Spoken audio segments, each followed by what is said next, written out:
जादुई गाउन की खेती। एक बार की बात है, वैशाली अपनी छोटी बहन प्रिया के साथ रहा करती थी। वैशाली लोगों के घरों में झाड़ू पोछा का काम करती थी और प्रिया घर पर रहकर घर का थोड़ा बहुत काम कर लिया करती थी। परंतु उनकी जिंदगी हमेशा से ऐसी नहीं थी। कुछ सालों पहले उनके भी माता पिता थे, वो भी बाकी बच्चों की तरह स्कूल जाया करती थी। परंतु एक हादसे में उनके माता पिता की जान चली गई। माता पिता के चले जाने के बाद वैशाली ने घर के खर्चों की जिम्मेदारी अपने ऊपर ले ली और वो लोगों के घरों में काम करने लगी। वैशाली को लोगों के घरों में झाड़ू पोछा करके पैसे तो मिल जाते थे, परंतु वो पैसे ज्यादा नहीं होते थे। वो इतना ही होते थे जितने में उन दोनों बहनों का खाने का खर्चा निकल पाता था। इसलिए वैशाली चाहते हुए भी प्रिया को स्कूल नहीं भेज पाती थी। फिर ऐसे ही एक दिन दोनों बहनें बैठकर खाना खा रही होती है कि तभी खाना खाते खाते प्रिया की आंखों में आंसू आ जाते हैं। प्रिया की आंखों में आंसू देखकर वैशाली उससे पूछती है, क्या हो गया प्रिया, तेरी आंखों में आंसू क्यों? खाने में कुछ गड़बड़ है क्या? मिर्ची ज्यादा हो गई? बता मेरी बहन। नहीं दीदी, ऐसा कुछ नहीं है। वो मुझे बस माँ की याद आ गई। कैसे पहले वो हमें अपने हाथों से खाना खिलाया करती थी और रोज शाम को पापा कैसे हमारे लिए कुछ न कुछ चीज लेकर आया करते थे। मुझे माँ पापा से मिलने का बहुत मन कर रहा है दीदी।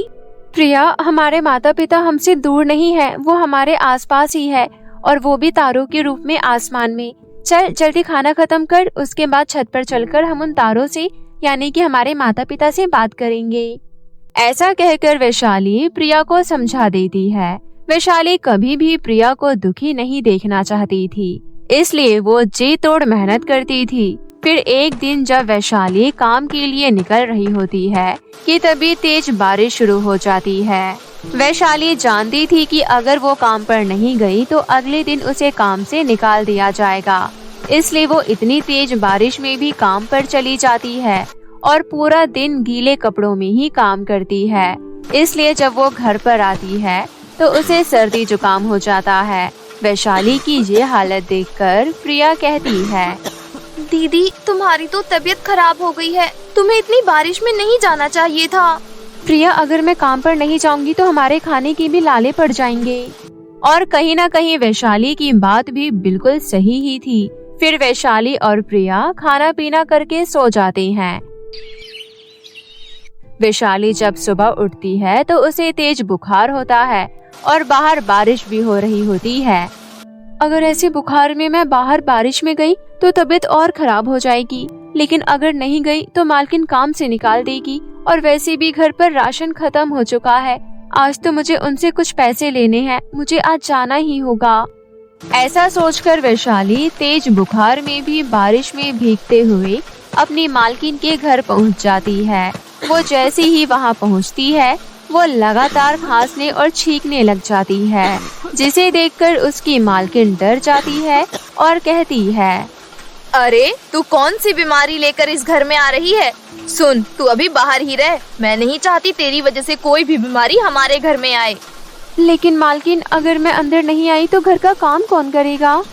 वो मैं देख लूंगी क्या करना है, लेकिन ऐसी हालत में मेरे घर में नहीं आ सकती।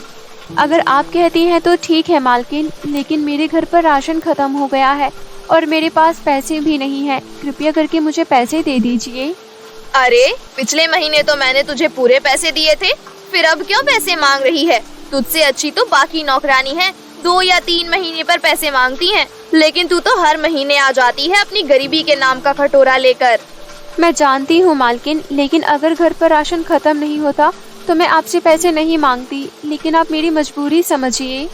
अरे तुम गरीबों की यही दिक्कत है, मजबूरी का नाम लेकर अपना हर काम निकलवा लेते हो, लेकिन अभी मेरे पास कोई पैसा नहीं है। ऐसा कहकर वो औरत वैशाली के सामने ही दरवाजा बंद कर देती है।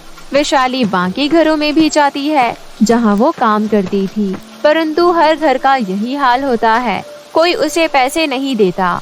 बेचारी वैशाली दुखी होकर एक मंदिर में चली जाती है और शाम तक वहीं समय बिताती है। कब रात हो जाती है उसे पता ही नहीं चलता और फिर वो जल्दी से घर आ जाती है। दीदी, आज आपको इतनी देर कहाँ हो गई? और दीदी, क्या आप राशन लेकर आई हैं? घर में खाने के लिए कुछ भी नहीं है। तू चिंता मत कर मेरी बहन, मैं कुछ न कुछ जरूर ढूंढ लूंगी। अभी रसोई में जो दूध पड़ा है मैं तुझे वो गर्म करके दे देती हूँ। ऐसा कहकर वैशाली रसोई में जाती है, लेकिन जब वो रसोई में जाकर दूध के पतीले को देखती है तो उसे पता चलता है कि उसमें दूध बहुत थोड़ा सा है।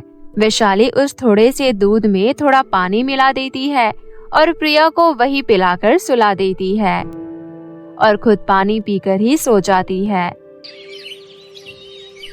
फिर अगले दिन जब वैशाली काम पर जाती है तो उसे पता चलता है कि उसकी सभी मालकिन ने उसकी तबीयत खराब होने की वजह से नई नौकरानी रख ली है। ये खबर सुनकर तो वैशाली बहुत ज्यादा दुखी हो जाती है और उदास मन से घर वापस आ जाती है। प्रिया जब वैशाली को देखती है तो समझ जाती है कि उसकी बहन बहुत ही ज्यादा चिंता में है, इसलिए वो वैशाली से राशन को लेकर कोई सवाल नहीं करती। बेचारी वैशाली दुखी होकर अपने कमरे में चली जाती है और अपनी माँ की तस्वीर के सामने खड़े होकर कहती है, माँ मैं सच में बहुत बुरी बहन हूँ, मैं अपनी बहन का पेट तक नहीं भर सकती। ऐसा नहीं है बेटा, तुम सच में बहुत अच्छी बहन हो। तुमने अपनी तरफ से पूरे प्रयास किए हैं। माँ ये सच है या फिर मैं कोई सपना देख रही हूँ? आप तस्वीर के अंदर से सच में बोल रही हैं? हाँ बेटा, मैं यहाँ तुम्हारी मदद करने आई हूँ। बेटा तुम नहीं जानती, लेकिन मेरी एक जादूगरनी सहेली थी और उसने मुझे कई सालों पहले एक जादुई बीज दिया था और उसने कहा था कि उस बीज को बहुत ज्यादा मुसीबत आने पर ही इस्तेमाल करना। जब तक मैं जिंदा थी तब तक तो ऐसा कोई मुसीबत का समय नहीं आया, इसलिए मैंने उसे इस्तेमाल नहीं किया। लेकिन अभी मुझे लगता है कि तुम्हें उसकी जरूरत है। वो बीज मेरी अलमारी के ऊपर रखे छोटे से संदूक के अंदर है। लेकिन माँ वो जादुई बीज करता क्या है? बेटा वो जादुई बीज बोने वाले की इच्छा अनुसार काम करता है। तुम मन में जिस भी चीज के बारे में सोचकर उस बीज को जमीन में बोओगी, उसी चीज की खेती हो जाएगी। ठीक है माँ, अगर ऐसा है तो मैं गाउन की खेती करूँगी, क्योंकि आजकल गाउन बहुत ज्यादा ट्रेंडिंग में चल रहे हैं और लड़कियों को बहुत पसंद आ रहे हैं। ठीक है बेटा, जैसा तुम्हारा मन करे। मेरा और तुम्हारे पापा का आशीर्वाद तुम दोनों बहनों पर हमेशा बना रहेगा। इसके बाद वैशाली बिना देर किए अपनी माँ के संदूक को खोलती है, जहाँ उसे वो बीज मिल जाता है। उस बीज को लेकर वैशाली अपने घर के पीछे वाली खुली जगह पर आ जाती है और वहाँ पर उस बीज को बो देती है और मन में बहुत ही सुंदर सुंदर गाउन के बारे में सोचती है। फिर अगले ही पल जैसे वो अपनी आँख खोलती है, उसे उस बीज की जगह बहुत सारे सुंदर सुंदर गाउन दिखाई देते हैं। उन गाउन को देखकर वैशाली बहुत ज्यादा खुश हो जाती है और उस दिन वो उन सभी गाउन को लेकर बाजार में चली जाती है। क्योंकि वैशाली के गाउन बहुत ही ज्यादा सुंदर थे और उनकी कीमत भी बहुत कम थी, इसलिए उसके गाउन बिकने में ज्यादा समय नहीं लगता और उसकी अच्छी कमाई हो जाती है। उन पैसों को देखकर वैशाली मन ही मन सोचती है, अगर गाउन बेचने का काम इसी तरह चलता रहा तो मेरी अच्छी कमाई हो जाएगी और उससे मैं प्रिया को स्कूल भेज पाऊंगी और उसकी अच्छी परवरिश कर पाऊंगी। ये सब सोचकर वैशाली बहुत खुश हो जाती है और उस दिन प्रिया के लिए समोसे और जलेबी लेकर घर जाती है। उस दिन दोनों बहनें भर पेट खाना खाती है और अब वैशाली रोज अपने घर के पीछे की गाउन की खेती से सुंदर सुंदर गाउन लेकर बाजार में बेचने लग जाती है और अब उसका यही दिनचर्या बन जाता है। और फिर कुछ ही दिनों में वैशाली प्रिया का स्कूल में एडमिशन करा देती है और बचे हुए पैसों से अपनी एक छोटी सी दुकान खोल लेती है। वैशाली बहुत खुश थी, परंतु कोई था जो उसकी ये खुशी बर्दाश्त नहीं कर पा रहा था और वो थी वैशाली की दुकान की बगल में डिजाइनर गाउन की दुकान की मालकिन गायत्री। जब से ये लड़की यहाँ गाउन बेचने लगी है, तब से मेरी दुकान पर कस्टमर आना बिल्कुल कम हो गए हैं। एक तो इसके गाउन इतने सुंदर हैं, ऊपर से इनकी कीमत इतनी कम है। कभी कभी तो विश्वास ही नहीं होता कि इतने कम दाम में गाउन मिल सकते हैं। मुझे तो जरूर कुछ गड़बड़ लगती है। आखिर ये इतने सस्ते दाम के गाउन ला कहाँ से रही है? मुझे पता लगाना होगा। ऐसा सोचकर गायत्री अगले दिन वैशाली का पीछा करने का प्लान बना लेती है। और फिर अगले दिन जब वैशाली सुबह सुबह उठकर अपने घर के पीछे जाकर उस जादुई बीज से गाउन की खेती करने को कहती है तो वहाँ ढेर सारे सुंदर गाउन उग जाते हैं। ये सब नजारा देखकर गायत्री पूरी तरीके से हैरान रह जाती है और फिर जब वैशाली वहाँ से सारे गाउन लेकर अपने घर में चली जाती है तो गायत्री उस जादुई बीज के पास आती है और कहती है, हे जादुई बीज, मैं चाहती हूँ कि तुम मुझे भी बहुत सुंदर गाउन दो और इतने सुंदर जितने वैशाली के पास भी ना हो, ताकि मैं उससे अच्छे गाउन बेचकर उसकी दुकान ठप करवा सकूं।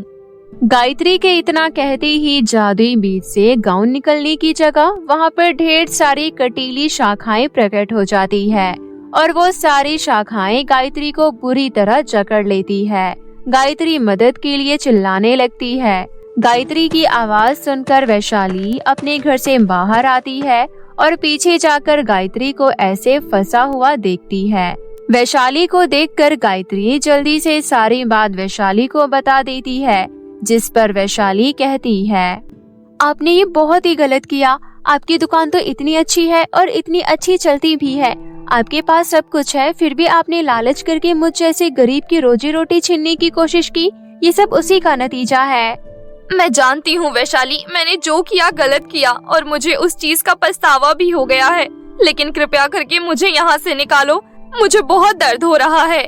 गायत्री के ऐसा कहने पर वैशाली गायत्री को माफ कर देती है और फिर मन ही मन जादुई बीज से प्रार्थना करती है और ऐसा करते ही वो जादुई बीज की सारी कटीली शाखाएं वापस जमीन में चली जाती है और गायत्री आजाद हो जाती है। जिसके बाद गायत्री वैशाली का धन्यवाद करके वहाँ से चली जाती है और उस दिन के बाद से वैशाली को कोई परेशान नहीं करता और वो अपनी गाउन की खेती की मदद से अपनी बहन के साथ एक अच्छा जीवन जीने लग जाती है। किसी गांव में 2 पड़ोसन रहती थी। उनमें से एक पड़ोसन का नाम था आरती। वो लोग बहुत अमीर थे। आरती का एक बेटा भी था जिसका नाम विशाल था। आरती का पति बहुत पैसे कमाता था और दूसरी पड़ोसन का नाम था रंजना, जो बहुत ही गरीब थी और साथ ही वो विधवा थी। उसका एक लड़का भी था छोटू। रंजना अपने बेटे को पालने के लिए गांव में लोगों के घरों में काम करती थी। विशाल और छोटू एक साथ खेला करते थे। चल छोटू, अब कल खेलेंगे। मैं अपनी मम्मी के साथ बाजार जा रहा हूँ और मैं रास्ते में आइसक्रीम खाऊंगा। सच में?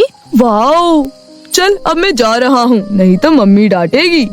इतना कहकर विशाल वहाँ से चला गया। लेकिन अब छोटू का भी आइसक्रीम खाने का बहुत मन कर रहा था। उसने कभी भी आइसक्रीम नहीं खाई थी, बस दूसरे बच्चों को खाता हुआ देखता था। छोटू अपने घर लौटा। छोटू बहुत उदास था, इसलिए उसकी माँ कहती है, क्या हुआ छोटू, तेरा मुँह क्यों लटका हुआ है? माँ, मुझे भी आइसक्रीम खानी है। आज विशाल की मम्मी उसको आइसक्रीम खिलाने ले गई है। लेकिन बेटा, तू तो समझदार है। तुझे पता है ना कि हमारा एक वक्त का खाना भी कितना मुश्किल से बन पाता है। कोई बात नहीं माँ, चलिए छोड़िए। ये बताइए आपने खाना क्या बनाया है? तेरे पसंदीदा दाल चावल। तू खाना खा, मैं काम करके आती हूँ। ठीक है। रंजना का ध्यान छोटू के उतरे हुए चेहरे पर था। वो रास्ते भर छोटू के बारे में सोचती रही। काश मैं थोड़े और पैसे कमा लेती तो मैं अपने बेटे को आइसक्रीम खिला सकती। हे भगवान, कुछ तो मदद करो। लेकिन आज रंजना की बात वृक्षदेव ने सुन ली और उसके सामने प्रकट हो गए। बेटी, मैं तेरी दुविधा समझ सकता हूँ। तुम अपने बेटे की आइसक्रीम खाने की इच्छा पूरी करना चाहती हो। मैं इसमें तुम्हारी मदद कर सकता हूँ। प्रभु, सच में आप मेरी मदद करेंगे? आज मेरा बेटा आइसक्रीम खाएगा।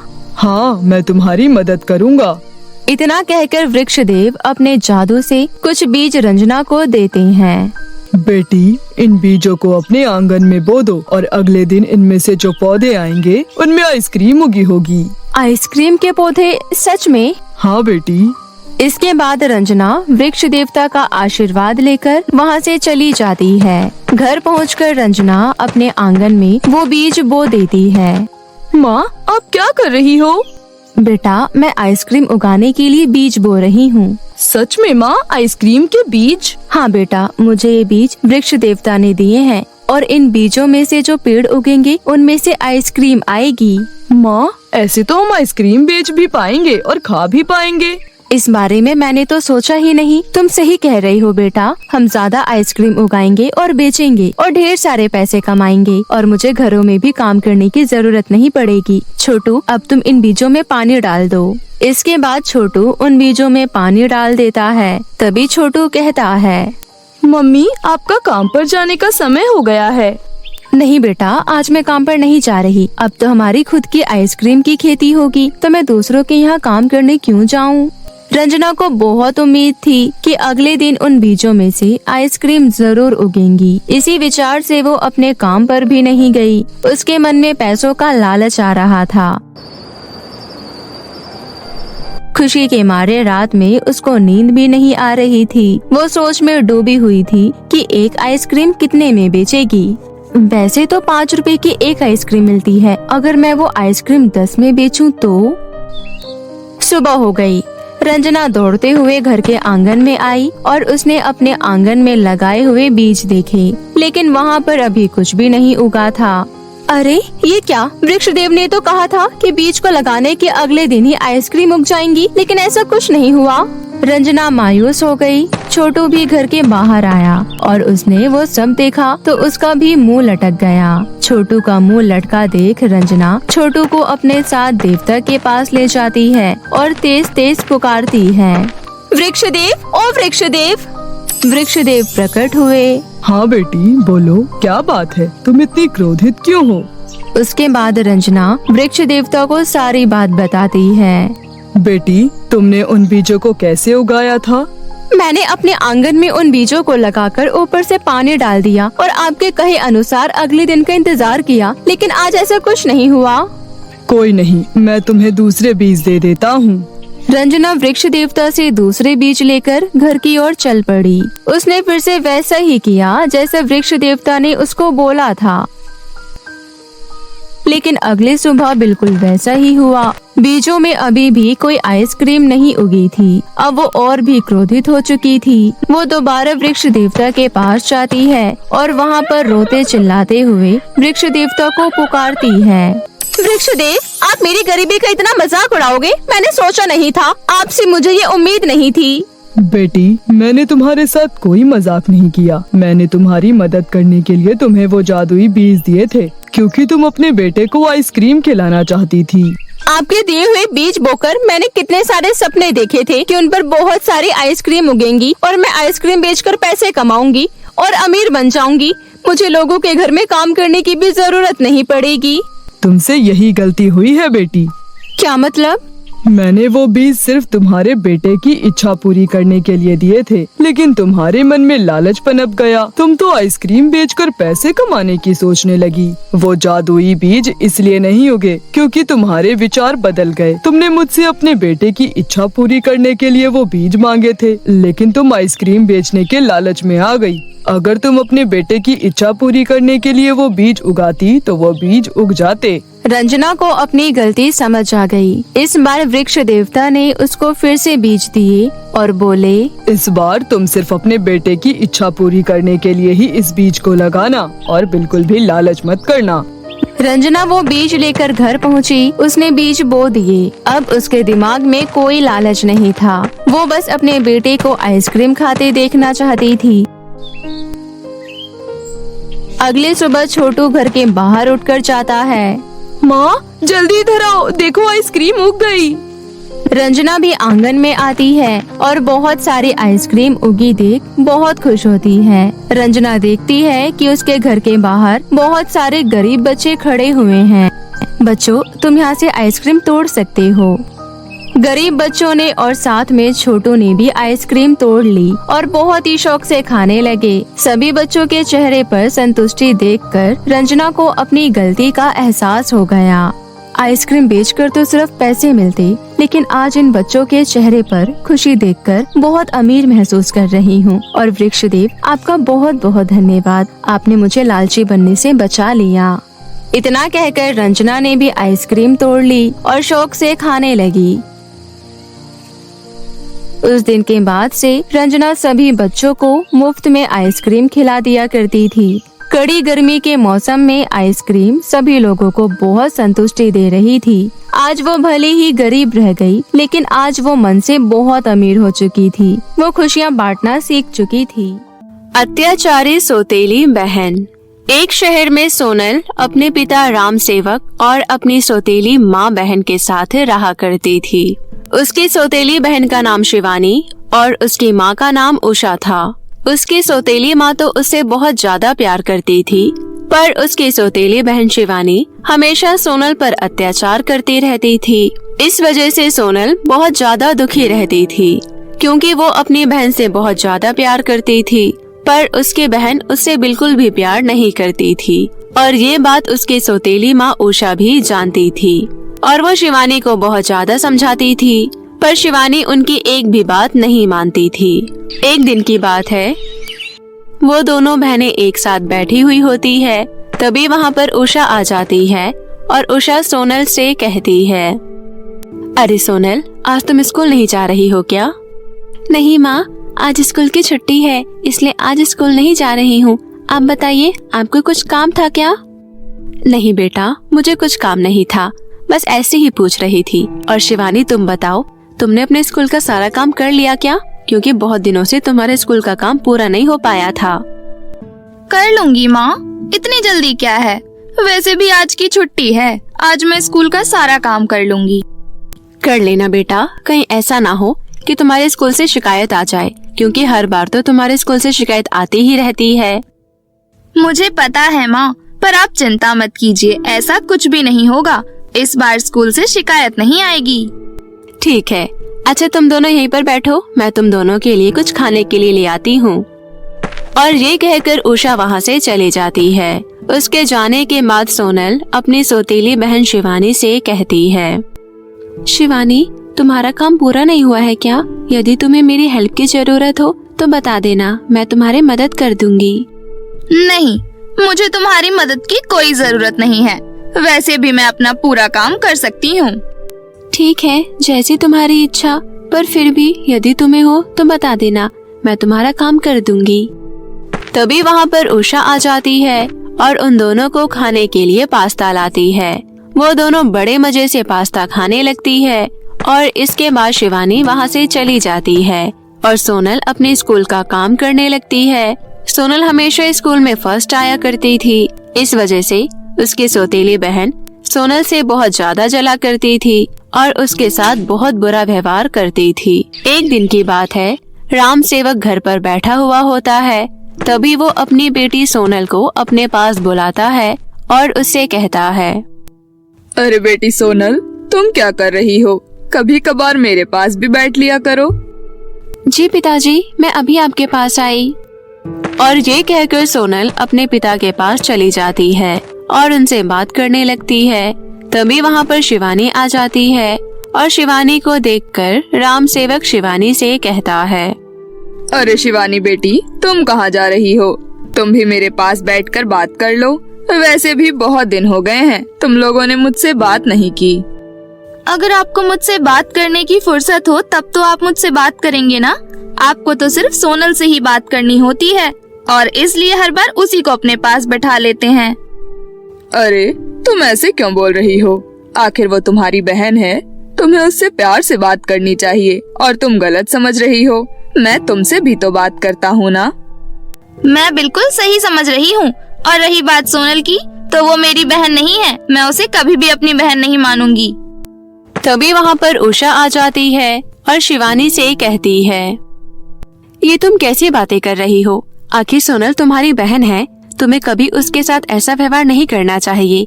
जब मैं उसके साथ ऐसा व्यवहार नहीं करती हूँ तो तुम कौन होती हो उसके साथ ऐसा व्यवहार करने वाली?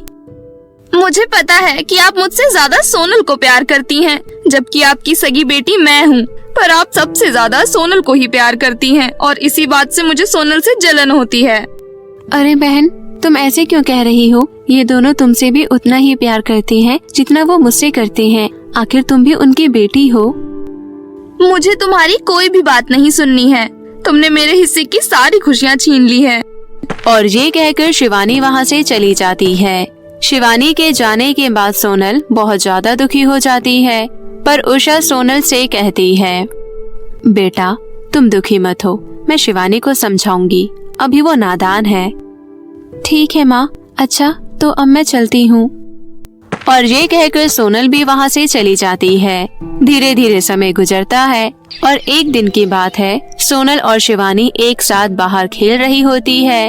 तभी शिवानी अपना पूरा गुस्सा निकालने के लिए सोनल के ऊपर मिट्टी फेंकने लगती है, जिससे वो काफी ज्यादा गंदी हो जाती है और वो शिवानी से कहती है, अरे शिवानी, ये तुम क्या कर रही हो? तुम मेरे ऊपर मिट्टी क्यों डाल रही हो? तुम्हें पता नहीं है मेरे सारे कपड़े गंदे हो रहे हैं। हाँ मुझे पता है, इसलिए तो मैं तुम्हारे ऊपर मिट्टी डाल रही हूँ। और अभी मिट्टी के साथ साथ देखो मैं तुम्हारे ऊपर और क्या डालती हूँ। और ये कहकर वो सोनल के ऊपर पानी डाल देती है, जिससे सोनल बुरी तरीके से गंदी हो जाती है और वो रोने लगती है और रोते हुए शिवानी से कहती है, तुम ये सब क्यों कर रही हो? आखिर मैंने तुम्हारा क्या बिगाड़ा है? तुम्हें पता है कि ये मेरे फेवरेट कपड़े थे, पर फिर भी तुमने इन्हें बेकार कर दिए। हाँ मुझे पता था, इसलिए तो मैंने इन्हें बेकार किया है, क्योंकि तुम मुझसे मेरी सारी चीजें छीन लेती हो। तो आज मैंने भी तुम्हारे फेवरेट कपड़ों को गंदा कर दिया, इससे हिसाब बराबर हो गया। तुम मेरे बारे में ऐसे कैसे सोच सकती हो?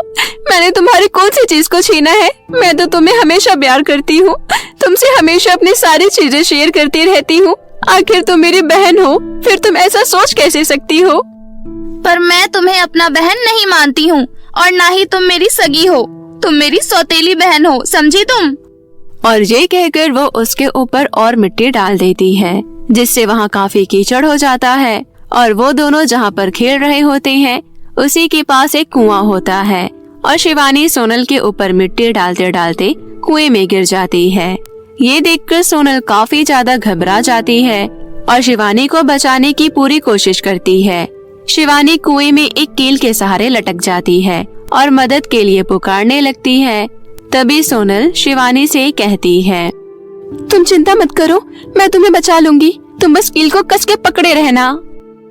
और ये कहकर वो इधर उधर देखती है, पर उसे कुछ भी समझ में नहीं आ रहा था।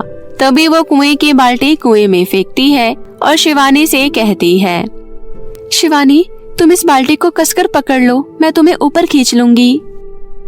नहीं, तुम मुझे ऊपर नहीं खींच पाओगी, मैं बहुत ज्यादा भारी हूँ, मैं कुएं में गिर जाऊंगी। तुम जल्दी जाओ और मम्मी पापा को बुला कर ले आओ। नहीं, यदि मैं मम्मी पापा को बुलाने गई तो तुम इस कुएं में गिर सकती हो। तुम मुझ पर विश्वास रखो और इस बाल्टी को पकड़ लो, मैं अभी यहाँ से मदद मांगती हूँ। सोनल के काफी कहने पर शिवानी बाल्टी को पकड़ लेती है और सोनल अपने आसपास के लोगों से मदद मांगती है और फिर वो सभी शिवानी को कुएं से बाहर निकाल लेती हैं। बाहर आने के बाद शिवानी बहुत ज्यादा खुश हो जाती है और सोनल भी बहुत खुश होती है और सोनल शिवानी के गले से लग जाती है और उसे कहती है, तुम ठीक तो हो ना? तुम्हें कुछ हुआ तो नहीं? यदि आज तुम्हें कुछ हो जाता तो मैं अपने आप को कभी माफ नहीं कर पाती, क्योंकि ना ही तुम मुझसे जलती और ना ही तुम मुझ पर मिट्टी डालती और ना ही तुम इस कुएं में गिरती। ये सब मेरी वजह से ही हुआ है।